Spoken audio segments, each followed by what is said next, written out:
A Day in My Life di Tehran, Iran. Hari ni hari Khamis dan dekat Iran hari Khamis ialah hari cuti. Bangun pagi mertua dah siapkan atas meja macam-macam untuk sarapan. Ni favourite saya, nama dia sarshir, iaitu lemak susu dimakan dengan roti. Ada Swiss rolls dan juga cream puff juga. Setiap hari lori ni lalu jual sayur dan juga buah. Selepas sarapan, kita orang keluar nak pergi brisk walk. Since hari ni hari Minggu, so jalan tak berapa sesak. Dari jauh, saya nampak sebuah kereta wira. Kita orang nak pergi brisk walk di Persian Gulf Lake ataupun yang dikenali sebagai Tasik Chitgar. Walaupun baru pukul 8 pagi, tapi nampak matahari dah terpacak ke atas. Sekarang bila dah masuk musim bunga ni, pukul 6 pagi dah cerah. Cuaca ketika ni lebih kurang 24 darjah Celsius. Ramai yang tengah jogging dekat sini. Sebenarnya dekat Iran, orang lelaki tak boleh pakai seluar pendek. Tapi sekarang dah ramai yang pakai. Sama jugalah dengan orang yang pakai tudung. Sekarang ni ramai yang tak pakai tudung. Lebih ramai orang yang datang ke Tasik Chitgar ni pada waktu petang, waktu sunset. Anyway, Tasik Chitgar ni adalah tasik buatan manusia yang terbesar dekat Iran dengan kedalaman 9 meter. Dan nak buat tasik ni dah ada sejak zaman pemerintahan Shah Reza Pahlavi lagi. Fungsi utama tasik ni adalah sebagai tempat takungan air dan juga untuk mengawal cuaca di Tehran. Especially untuk kawal pencemaran udara dekat sini.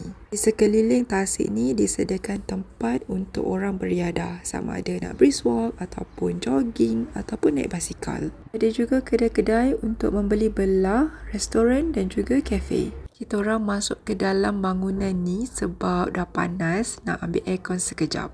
Tapi kedai-kedai kat dalam ni belum buka pun sebab diorang buka pukul 10 pagi. Dan kita orang pergi dekat kafe sebelah tasik ni nak minum, sambil tengok itik-itik dan pemandangan dekat tasik. Selepas berehat lebih kurang 15 minit, kita orang teruskan brisk walk nak habiskan satu loop. Kat bahagian ni kita boleh turun ke bawah kat tebing air, boleh tengok itik-itik dan juga ikan-ikan yang banyak dekat dalam tasik ni.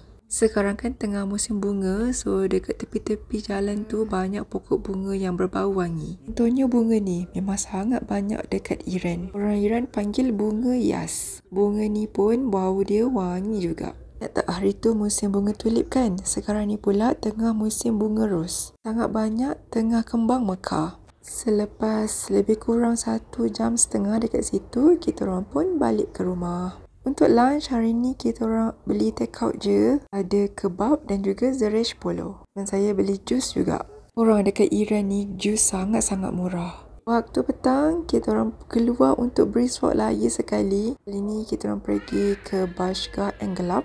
Saya pernah kongsikan dulu tempat ni. 2 kali brisk walk hari ni dapat 16,000 langkah. Dari sport center tu tadi, kita orang pergi ke Ava Shopping Mall sebab nak makan makanan Cina dekat restoran TBI. Kat sini chef dia betul-betul orang Cina. Kita orang makan spicy Szechuan noodles dan juga sup.